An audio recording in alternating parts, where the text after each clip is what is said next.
Nagbabalik ang Kapakpak Talks. Maliit pa siya binigay sa amin po. Namatay po yung anak ko, nasasaryan po ako. So nakita lang po ng nanay niyo si Bembem sa daan tapos naawa. Marami raw sugat, panta sa katawan. Walang damit talaga.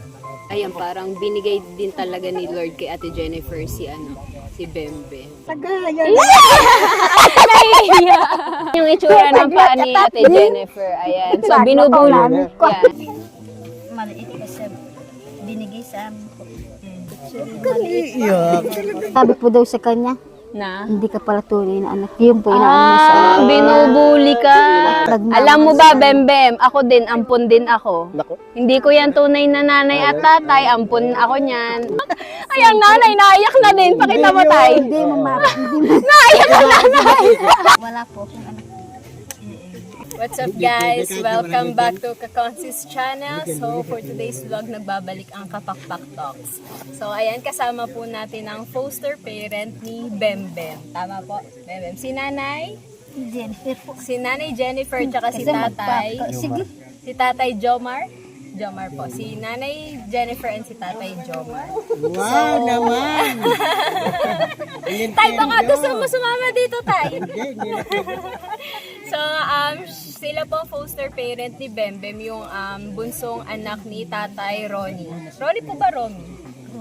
Romy. So, bunsong anak ni tatay Romy. So, okay lang po ba itanong kung paano po napunta sa inyo si Bembem? Maliit pa siya binigay sa amin po. Namatay po yung anak ko, nasasaryan po ako. Oh, okay po. So, binigay po sa inyo nino? Nanay ko po. Ang nanay niyo po. So, paano po napunta sa nanay niyo po si Bembem? Naawa po sa bata. Inano daw sa daan kahit kinuha ng nanay ko kasi mainit yung araw. So, nakita lang po ng nanay niyo si Bembem sa daan, tapos naawa. Tapos, Sanggol pa pa siya. sanggol pa lang. Pero, tapos nagpaalam po kay na tatay Romy na kung pwede. Hindi po. Hindi na po. Hindi na po nila nalaman. Hindi na din po nila hinanap. Hindi niya hinanap kasi akala niya siguro sa sarili niya wala siyang anak. So, ganun po pala yun. Nakita lang nung nanay ni Nanay Jennifer si Bembem sa, sa kalsada. Maliit pa. Tapos kinuha na lang sanggol pa. Tapos kinuha na lang nung nanay ni Nanay Jennifer. Tapos saktong nawala ng anak si Nanay Jennifer. Tapos sila na nag-alaga. So, hindi pala hinanap din ni Tatay Romy. Kasi, ayan na. Sige po. Mamaya na lang. So, yun guys. Habang may ginagawa si Nanay Jennifer doon kay na Madam Lori, si Tatay, Roberto. si Tatay Roberto na lang muna ating kakausapin. Si Tatay Roberto ay pamangkin niya si Nanay Jennifer. Tama po. Pamangkin ko. Oo, pamangkin niya si Nanay Jennifer at manugang niya si Kuya Jomar. So, ayan, si Tatay Roberto, kukwento na lang daw niya yung kung ano yung pagkakaalam niya, kung anong nangyari. So, sabi niyo po is binigay, tama po yung sinabi. Oo, binigay na sa anak nila. Ngayon, ang ginawa nito, siyempre may pera, may bumili siya ng mga lampin para damit, mga gatas, gano'n. Yun ang sinasabi lang sa atin. Sabi ko, kawawa naman yung bata na yan. Sabi ko, oo nga, sabi ni pamangkin. Ano pong itsura ni Bembem nung nakita niyo? Marami raw sugat, panta sa katawan. Walang damit talaga. Sinasabi nila. May mga isang taon na po ba nun si Bembem? Wala pa, kahit isang buwan, wala pa. So nakahiga lang po sa nasa tabing kalsada? Oo, yun daw ang sabi nila. Yan ang ganib ko sa kanila. Ayun lang yung pagkakaalam nila, yung pagkakakwento sa kanila. Pero hindi din naman natin alam talaga yung totoong istorya. Pero ayun din ang sinabi ni Nanay Jennifer. Yun. Nakita sa kalsada. Ayun, tama yun. Wala pang isang taon, parang isang buwan lang daw. Tapos yun nga. Pulang-pula pa yung mga paa. Parang ilang linggo pa lang. Oo. So, ayun, wala pa isang buwan si Bembem nung nakita sa kalsada. Tapos kinuha nung nanay ni Nanay Jennifer. Tapos binigay sa kanya. Tapos binigay kay Nanay Jennifer, saktong nawalan nga ng baby si Ate Jennifer noon. Kakasesaryan lang daw nun. So, ayan, parang binigay din talaga ni Lord kay Ate Jennifer si Bembe. Kaya sabi ko nga sa kanya, alagahin yung mabuti yung bata. Paaralin yung mabuti. Kasi para sa kanya naman kay Bimbing naman yung ginagawa nila. Bakit pagka natapos siya, sino ba matikinabag? Di ba siya? So, ayan. Paano naman po nalaman ni Tatay Romy na kay Ate Jennifer si Bembem, si Madam Lori nang nakaano? Baka yan, nakuha sa mga, tulad yan, yung parang kay vlog siya. Nalaman nila. So, si Madam Lori na po nakadiscover na kay Ate Jennifer si Bembem. Yun yung, kaya ako nga nagtatanga, bakit nalaman? Ayun, nakita ko na lang, sinama yung nanay ni, tatay ni Bimbing. Dinala sa Sapangwak. So, ang galing, no? So, malapit lang po ba dito nakatira kayo po, ni Ate Jennifer? Dito lang sa Sapangwak, kabilang bayan pa yun. Iba naman to Villa Maria to So, yan, di talaga natin alam yung buong istorya, pero grabe din pala. Grabe. Grabe yung pinagdaanan ng bata. Nung bumalik pa ako uli rito, pagbalik ko, binata na si Bindin. Nagtaka nga ako sa kanya. Tumalubong pa yun na nagbaan pa sa akin. Sabi ko, malaki ka na. Sabi ko, tumalubong pa yung dalawang kambal niya. Mga apo. So, guys, mamaya natin papakita si Bembem. Pero alam naman na halos lahat ng viewers na nanonood kay Madam Lores, kilala niyo naman si Bembem. So, ay, sa mga bagong viewers natin, ipapakita ko na lang din sa inyo mamaya. So, ayan. Thank you, Tatay Roberto, sa iyong kwento. Okay na. Ayan guys, si Bembem. Sa mga hindi nakakilala, sa mga bagong viewers natin. Hi ka muna, Bembem! Okay lang. So, Pag ako matras, mahuhulog ako. Hawakan mo ako. Tapos, ayan ang kanyang mga kasama ngayon sa bahay. Si Ate Jennifer, si Kuya Jomar, tapos si Tatay Roberto. So, ayan guys. Aray guys. So, nag-iyakan sila kanina, pero ngayon masaya na si Ate Jennifer. Bakit ka umiyakan ni Ate Jennifer? Siyempre, Masakit. masakit siyempre. Lumaki na tayo yung anak. Magkakunin. Ayaw mong kunin sila sa'yo. Pero sa tingin mo ba, kukunin nila? Nagpaalam. Alagaan mo siyang mabuti. Kapag kumanda kayo siya ang mag-alaga sa inyo. Sinabi ko sa Tama naman yun. hindi namin siya pinapalo. Kahit minsan ikakahiya niya yung pa ako. Minsan pinapalo. Huwag mong ikakaya yan. Kung walang Jennifer, hindi ka lalaki. Tatandaan mo yan. Dapat mag-aral ka. Dapat mag-aaral kang mabuti. Kami yung Pagka magulang, natuto hindi kami ka, nag-aaral. Totoo po, hindi kami nag-aaral. Pero siya po, ano pong grade na ngayon? Nag-aaral po siya. Malapit na po sana mag-grade 6 po kasi po nag-a-absent po. Ba't ka naman umabsent? dapat huwag ka mag-absent. Ba yan? Sa kanya yung mag-aral ka mabuti. Swerte mo, nakakapag-aral ka. Pero ngayon, anong grade ka na po? So, matanong ko lang Nanay Jennifer, kailan niya po nalaman na hindi niyo po siya tunay na anak? Ngayon lang, ngayong taon lang. Ano po naging reaction niyo? Sinabi ko sa kanya, ano pa rin yung magulang mo. Kasi ikaw ang nakagisingan. Makakita eh. Pagpupunta kayo sa amin, ipakita ko yung picture. Iiyak. Pakuha mo na sa nanay yung bilog na ba? Ipakita ko yung picture. Ay, ayun pala, dala niyo na po. Ano naman tayo?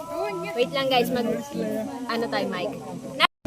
So, yun guys, nung hinanap lang pala ni Madam Lori si Bebem, tsaka lang din niya nalaman na siya ay hindi niyo tunay na anak. Tapos siya po ay umiyak. So, hindi naman po ba siya nagalit sa inyo? Hindi po. Hindi naman. So, anong pakiramdam mo nung nalaman mo hindi sila ang tunay mong Saan mo tunay mong pamilya?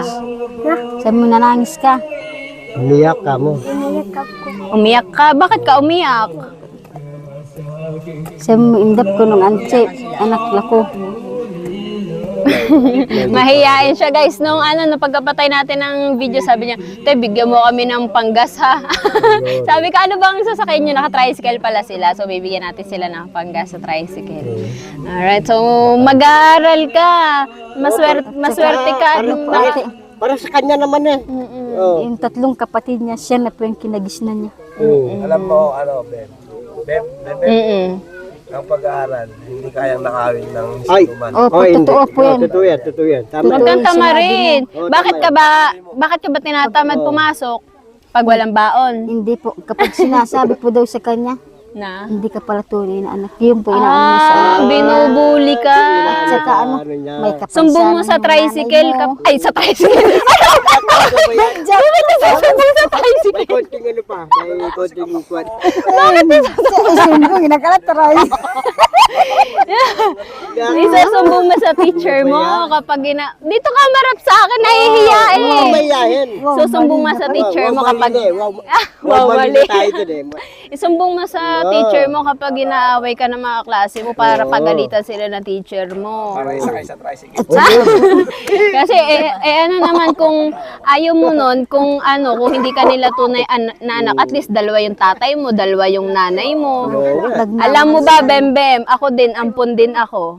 Hindi ko yan tunay na nanay at tatay, ampun ako niyan. Ang nanay ko, simula nung baby pa ako, hindi din siya nag-alaga sa akin. Parang ako ang iiyak dito, ako ang nag-i-interview. Ako ang nag-i-interview, bakit ako ang iiyak? Ay, ang nanay, naiyak na din. Pakita mo tayo. Hindi mo Naiyak ang nanay. Bakit kami ang naiiyak? Kami ang nag-i-interview. Hindi, sinasabi lang natin dito na kay Bembem na huwag kang mahihiya kasi ayaw mo ng dalawa yung nanay mo, dalawa yung tatay mo. Maraming magmamahal sa'yo. Kapag inaaway ka ng mga klase mo, isumbong mo lang sa teacher mo. At saka po daw, minsan, gano'n yung nanay mo, may kapansanan. Tsaka hindi naman, wala namang mali doon kung may kapansanan. Ang mali, yung mga sinasabi nila. Hayaan mo yun. Hayaan mo sila kasi hindi naman sila yung nagpalaki sa'yo. Nagpadala ka sa mga bully, hindi ka makakapag-aral. Oo, hindi. Tapos ikaw din ang kawawa. Huwag ka nang absent ha. Totoo po yun. Lalo ka lang lolokohin. Lolokohin ka. Si Binbin, walang pinag-aralan yan kasi inano mo sa sarili mo. Inaano mo sa kanila. Oo, ganyan pala yung magulang ko. Dapat isipin mo sa sarili mo, mag-aral ako. Para makatulong ka din. Marunong ako magtrabaho sa sa kapatagan. Oo, Sundalo ganun siya. siya. Priority siya sa Oo. Gusto mo ba magsundalo? Oh, Anong gusto mo paglaki mo? Anong gusto mong trabaho? abot ka na, gusto mo. Anong gusto mo? Abot ka na, ilabay mo. Gusto mo maging kontraktor? ng flood control? O, contraction. Oo. Contraction. Anong gusto mo? Anong gusto mo paglaki mo? kapwa. Oo. Kapwa. Kahit basta mayaman. Na? Ayan. Ang buhay. Wow, mali. Niloloko ako ng mga to. Wow, mali tayo. Matanong ko lang, Ate Jennifer, ano po bang estado ng buhay nyo ngayon? Opo. Abot ka na, ito. Yung ano ko rin pagkabye mo. Sige, tawag ka. Buhay natin. Ano pong lagay ng buhay? Kabyayan. Mahirap ang No, kabyayan. gano'n. Mahirap po ang buhay nyo. Pero kahit po mahirap yung buhay nyo, hindi po kayo nagdalawang isip na tanggapin si Bebem na kunin, no? Hindi kami nagdalawang isip kasi po, kapag gusto mong tumulong ka sa kapwa. Kahit hindi mo siya kadugo, tutulungan mo po siya katama. Grabe, saludo tayo dito kay na Ate Jennifer kahit wala silang kakayahan na buhayin noon si Bembem pero talagang kinupkup nila dahil yun nga sabi niya is hanggat may kakayanan kang tumulong is tumulong ka. Kakayanan ka. At saka may balik naman yan kay Lord. Blessing yan. Higit po Yan ang ibigay sa'yo ng yan ang Panginoon. pinaka number one. So sa tingin nyo ba, binigay po talaga sa inyo yan ng Panginoon si Bembem? Pag binigay sa amin, merong kapalit po o binigyan ako ng Panginoon. 2 kambal. Bali pares po sila, 2 lalaki, 2 babae. Bunso po yung kambal. So bukod po kay Bembe, may dalawa pa kayong anak. Tatlo. At may tatlo pa yung dalawa kambal. Minahal nila po yan. Kanina po umaalis kami, kuya. Pagdala kami tinapay yan. Ito naman. Nagbili nga yung kambal. Magdala ako mamaya dyan kayo ha. Sige. So sana mabisita natin sila sa bahay. Pero pipilitin natin makabalik bukas or sa isang araw. Dadalhan natin sila guys ng tinapay. Isa lang request ni Ate Jennifer tinapay. Tapos si Tatay Roberto bigas. Dadalhan natin sila guys. Dadagdagan natin, hindi lang naman tinapay. Kapay mo. kaso Ito pinisinado. kaso hindi natin alam yung bahay pero ipagtatanong natin, gagawa tayo ng paraan para matagpuan natin yung bahay nila. So, ayan. May masasabi ka ba sa nanay at tatay mo? Bem? Magpasalamat ka kanong. Di kano kanya ni. Ako nga, tinuturuan ko eh. Ano masasabi mo? Kangkoy naman. Salamat na itamra pag-arapan na. Salamat kasi. Nakakapagsalita naman po siya puro Tagalog. Hindi. Sige, sabihin mo na lang tapos si Tatay Roberto na lang magsasabi. Ikaw nga tayo sabihin. Yung Isa baka na. Magpasalamat ka kanong. magpapasalamat ka sa kanila na ikaw ay napalaki ka ng nanay at tatay mo. Sabihin niyo lang po na ano, yung sa salita yung pag-translate mo na. Sa Aita, hindi naman ako maano sa Aita. Hindi na maiagkas. Hindi ko maano yung sa Tagalog. Hindi na kaya daw may ano po. Kapampangan. So, hindi pala puro magtagalog si Bebe, kaya nahihirapan din siya Nahihirapan, i-express yung ano niya. So, salamat. Magpasalamat ka kay inang mo. Salamat kanong. Oo. So, ayun lang. Sobrang powerful din ng salamat. Kahit salamat lang yung masabi niya. At least, ayun, nagpapasalamat. Ramdam ko na nagpapasalamat siya sa tumayong magulang niya. Kahit, ayun nga, hindi niya tunay na magulang na tinanggap siya at kinup ko. Nasaan na po yung nanay niyo po ngayon? Nandoon po. Nasa baba. Villa Maria. So maganda din makausap din natin yung nanay ni Ate Jennifer na nagbigay si Bembem. Yung nanay ni Ate Jennifer yung nagbigay. Mali talaga. Mali! Basta gets nyo na yun. Wow, mali Ay, kayo na ba yun? yan? Nahihirapan kami, wala kaming ipin, dalawa kita ito. Baka ay nakinang ipin. Guys, paayos nyo daw yung ngipin nila guys. Ayun lang yung request nila. Request ko sana mayroon magpapa. Si Tatay Roberto meron na padating na daw yung kanyang ngipin. Sa Lunes ba? Si ano na lang, si Ate Jennifer, request niya na mapaayos ang kanyang ngipin. Smile ka naman dyan, Ate Jennifer. Pakita mo. Pakita mo, smile ka doon, Ate Jennifer. Man, kaya na kam. Ako nga, wala Mali mo, may mag-sponsor ng ngipin mo. Smile ka. Matagal. Matagal yan. Nahihiya. Ikaw, bunga raw. Ito rin po. Wala, bali. Tatay Jomar, patingin ang ngipin. Mahiyain sila. May bunga dyan, bigyan ni Ay, kami ako, hindi ipin. ako mayayain. Kapara ng mukha. So, ayan guys, kayakagin natin sila Nanay Sara at saka si Noy Justin pumunta sa bahay nila. At dadalhan natin sila ng groceries. Opo. Sa Pauwa. Ano po pagtatanong namin doon? Sabihin niyo po, kilala niyo si Jennifer, yung may anak na kambal. Si Malapit lang po sa amin, hindi doon sa baryo. Kali. Ano sa ilog? Opo, sa ilog. Maniknik nga, gagawin sa ilog. So, yeah, pagtatanong Sa na lang ganun natin. na daw. May paahon pa, wala. Wala na po. Lalakad na kami. Pwede po doon yung sasakyan. Pero ipapasok yung sasakyan niya, pwede pumasok. Pwede pumasok. So, yung madali lang naman palang papunta sa Bukas kanila. po, Hindi pa na... magwalis na kami kung darating kayo. Oo. Maglutong manok. Gusto niyo manok? Wag na po kayo mag-abala. Kami na lang po magdadala ng kakainin natin. Hindi, yung pusang loob namin. Hindi na po. Wag na po kayo mag-abala. Kami Hindi na lang po. Marami silang manok. Tayo. Wala, baka may alaga kayo manok tapos kakatayin nyo pa. Wag na po. Kami na po bahala magdala kung ano po. Ayaw mo na bibiling ka ng choice to go? Oh, chokes to go. Ayun lang. Binawasan niyo pa yung alaga. Pwede naman yun. Pwede naman yun. Hindi. Oh, malaglag ka. Joke lang Hindi yun. kami maramot Joke po. lang yun. Hindi, joke lang, Kapag joke kami lang. po yung binigyan, kami rin po magbigay po sa inyo. Ano na ano yan, silang magbibigay ng utang na loob. Opo, totoo po yun. Higit pa yung ibigay Pero sa wag na inyo. po kayong mag-abala ng wag na po kayong mag-abala. Kami na lang po ang Sila bahala. mag-aabala, silang bibilan ko. Alam mo ate, yung anak ko kapag nakikita niya ganyan ang buhok, Gusto niya ay din. sa buhok niya, Yung mga buhok na parang ginagano nakakita ka ng buhok ng mais, yung mais na ano, binibili. Yun. kahit Purong ano. hindi sila nahihiya sa mga ano niyo. Oo. Yayakapin, Yun, di ba yun? anuin yung Hindi mga buhok, nagmana sa lolo eh. Di ba yay? mga ganun po yung laki nila, kaso napakakulit po. Magkakasunod lang laki. Parehas po yung mukha nila. At kambal ng kambal. So excited ako guys na pumunta sa kanila. Alright. Bemben! Oh, Bimben, tawag ka kayo. Bimben. Miss, yes! Tawag ka. Masasaya anak kaching. Bemben!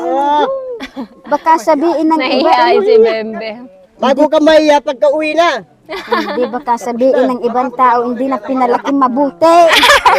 Hindi na, wag ka mag-alala na gano'n. Sabihin ko sa kanya, wag kang mahiya, baka sabihin ng ibang tao, hindi pinalaki Hindi ng kita mabuti. hindi kita tinuturuan ng magandang asal Awi ganun. bay, nay, nakakahiya Sa yun. kahit ngayon ko lang nakita si Bembem, ramdam ko naman na mabuting bata si Bembem, di ba? Hindi nga siya pumapasok kasi nilalait or pinipintasan gawa nga nung paa daw ni Nanay Jennifer. Pakita mo nga tayo ang itsura ng, okay lang po ba? Okay lang. Oh, ayan Huwag ang, mong tago dito sa bata. ayan yung itsura ng paa ni Ate Jennifer. Ayan. So, binubuli daw si Bembem ng dahil dyan. Walang diferensya yan. Oo, okay lang yan. Okay lang Ang yan. may diferensya yung mga tao mapanghusga. Diba Hindi mo kasi, guys? hindi kasi mga iba. Hindi mo naman kasalanan yan, Ate Oo. Jennifer. Hindi ko naman So, ayan. kasalanan. So, walang dapat ikahiya. So, ayan. Pero okay naman yung pagka-interview na sa amin. Maganda naman, ano? Nga po. Salamat po sa pagpayag. Ay, awa, sa mukha ni Ma'am Ikay sa akana. Guys, kanina Kapaya. Bigyan, Magbibigay kami daw ng saging kapaya. pagka pumunta kayo doon. Ay, hindi na po. Wag na Papaya. po. Takmanan niyo. Ang ganito sasabihin, sila magbibigay ng saging sa akin tsaka kapaya. Ayaw mo nun? Kung ayaw mo. Guys, kanina mapapayo ko na sa Ate Jennifer. Malapit Doon tuloy din umayak sa kay, akin. kay Madam Lori. Okay lang yan. So, ayun guys, thank you so much. okay, Thank you po. thank you. Thank you po. God Punta bless. po kami sa inyo. Tatay Jamal. Oy, huwag kang maya. Alright, punta kami sa kanila Okay. bukas. Abot Alright. si Gemma.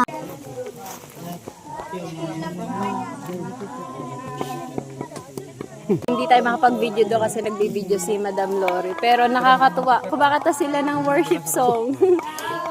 Kay buti mo, Panginoon, ang kinakanta nila.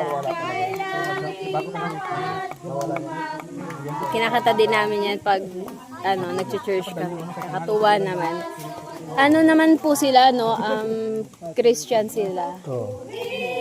But, maganda kahit nandito sila is ganun, yung paniniwala nila sa Diyos yun, nandun pa din. No, saka isa lang ang Diyos natin. Guys, sana naririnig niyo sila. Dito kasi kami sa taas nandun sila Alright. Puri, sinasamba kita.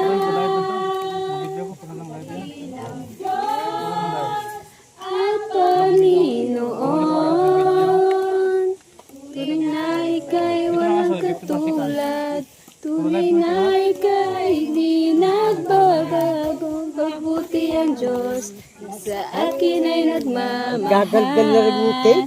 Thank you! O yung gamit yung gagalgal. Kain tayo man, kain. Alright, kain! Kain, lumalaging subo. Ayan. Thank you. Alright. Uwi na sila. Bye-bye po. Bukas na lang po. Okay. Ay! Sabi mo, pahingin pang pang gasolina. Wait lang. Nahingi pang gasolina, guys. Magkano ba pang gasolina? Full tank na yan ng kotse. Pang gasolina. Bye-bye. Thank you, Mama. Sige pa, ingat po. Ingat din kayo, ha. Ingat din Sige kayo. po. Uwi na sila. Bye-bye. Uwi na guys. Wala nito. Sila, kami may pupuntahan pa kami bukas. Yan guys. Bye-bye. Guys, sana mapuntahan agad natin sila bukas. Gusto ko nga sana ngayon na kasi pag umuwi pa kami ngayon ng Nueva Ecija, 3 oras yung biyahe papunta, 3 oras yung pabalik. Ano po? Kaya pa kaya pupunta kayo dyan para makapaglinis yan nila. Labi ng pamagin. Pipilitin po namin bukas, pero kapag hindi po kami nakapunta bukas ng tanghali, pag tanghali wala pa po kami, ano po, sa isang araw, sure po yun. Oo. Sige po. Tinatanong. Sige, pag hanggang tanghali po, wala pa kami bukas, sa isang araw po, sure po yun. Sige po. Thank you, ma'am. Sige po. Para makahanap. Sige po. Apa, thank you po. Ingat. Ingat din kayo, ma'am. Sige po, thank you po. Alright guys, nakakatuwa naman. Mga aita sila guys. Bye-bye. Alright. Kakatuwa. Reunion nila, kaya sila nandito lahat. Nag-reunion yung family ni na Tatay Ronnie. Alright. Bye-bye! Hindi na siya nahihiya, pauwi na eh. Alright? May pauwi na. Bye, kuya! Bye-bye! Maglakad muna kasi wala pang kapakpak. Maaga pa. Kapag naglalakad ka, kailangan. Ayun pa. Hindi po. Hoy, baka matapo ng laman niya. Bilang. Hindi mahulog yan. Galing, sanay na. Pero tasty. Alright. Galing sumunod. Let's go kapakpak. Let's go! Madam, punta na kami, madam. Sila at matatagalan sila pag kami nintay. Yan, ayan pa lang yung naakyat namin guys ah. Ang sakit sa tuhod. Balik ka ulit.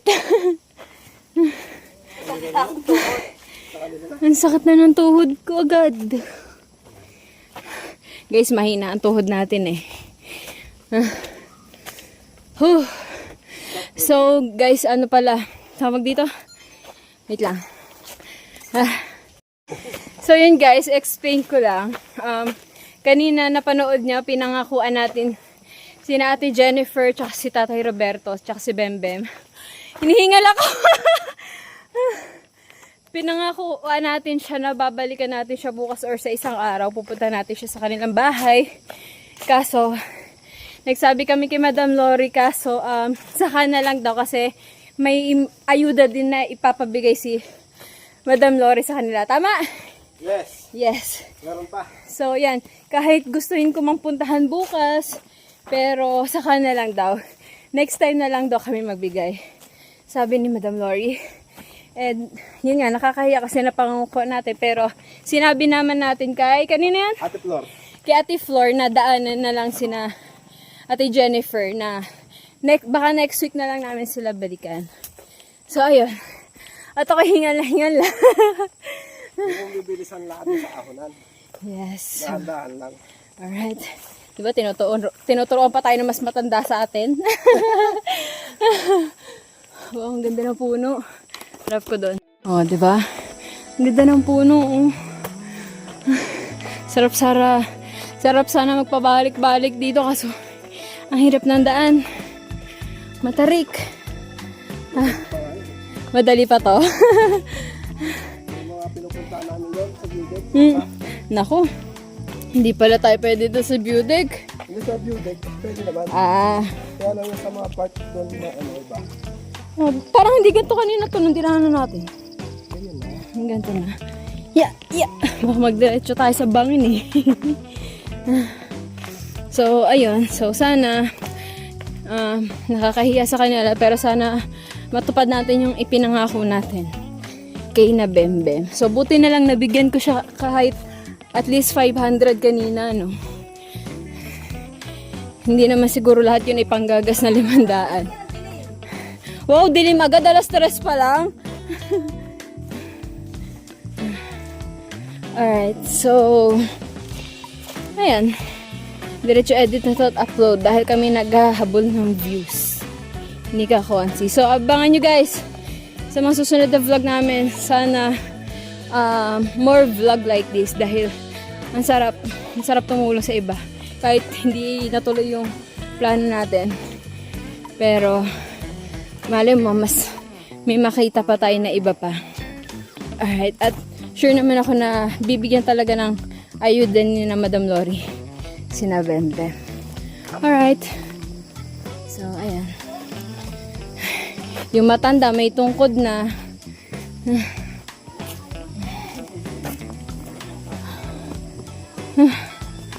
Jesus name. Nag-jacket pa ako. Pawisan na lalo.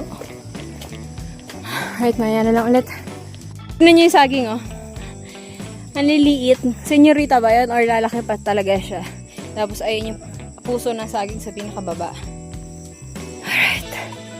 Ang daming puno ng saging dito. Tsaka mga papaya. Kaso parang nasasayang lang siya. Walang kumukuha. Walang nag-harvest. Dahil nga si Tatay Ronnie or Romy lang ang nakatira dito. Alright. Daming puno ng papaya, saging, santol. Doon kanina, daming laglag na santol. Nasasayang lang. Nalalaglag lang, nabubulok lang kasi nga walang nag-harvest. Sino ba yung sigaw ng sigaw? Alright.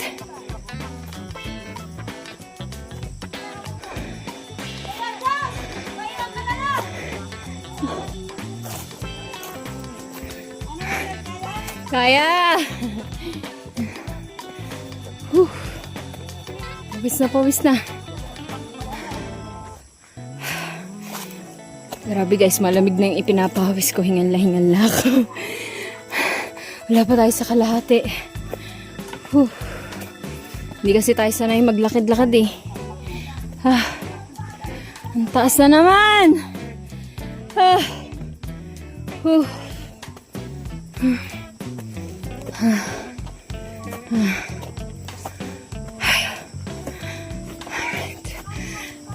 Ano na, hinila mo na yan.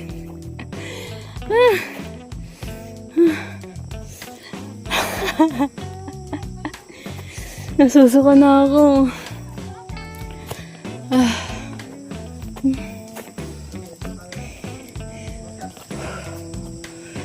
Yung mga kasama namin hindi hinihingal. Sakit sa tuhod.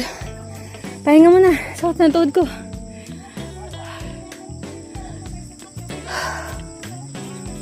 Wala tayong tubig. Hindi tayo makainom ng maraming tubig kasi nung kaya-kaya.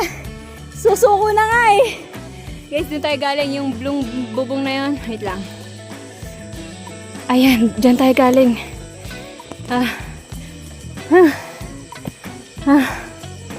Ganda ng view, oh. Nasa tuktok na kami.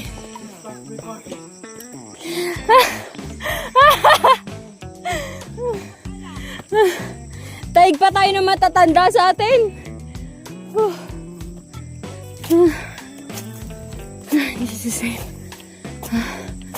La, parang may mukha, oh. Parang may mukha yung puno ng saging. Tignan mo kayo, Justin, parang may mukha yung puno ng saging. Kaya nga, oh. Galing ah. Sabi po. Ganda ng view, oh. Parang na talaga nasa tuktok ng mundo. Alright. Kunti na lang. Kunti na lang. Kaya ko to. Minomotivate na lang yung sarili.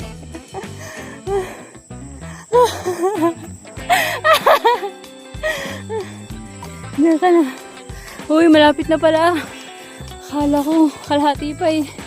Tingnan nyo naman ang view dito. What a view. Susuka ko. Lord, thank you for this day. Thank you at safe kaming nakarating at safe kami makakauwi. Guys, malapit ako din na lang.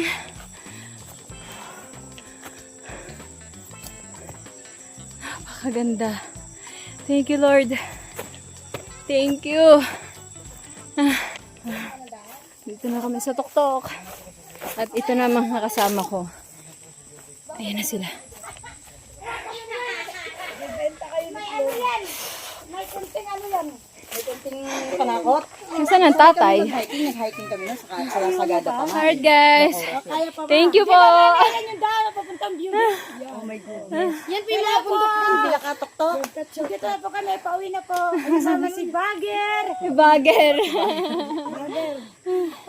Thank you. Sana makabalik kami. Sana pa makabalik kayo para makapasyal po kayo ng view.